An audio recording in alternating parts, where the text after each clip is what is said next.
भारत की पहली AC train की शुरुआत 1 सितंबर 1928 को हुई थी। तब इसका नाम था पंजाब मेल, लेकिन 1934 में इस ट्रेन में एसी कोच जोड़ दिए गए और इसका नाम फ्रंटियर मेल रख दिया गया।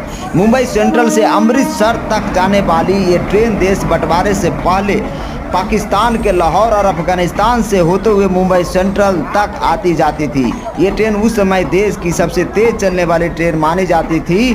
1996 में इस ट्रेन को गोल्डन टेम्पल मेल नाम रख दिया।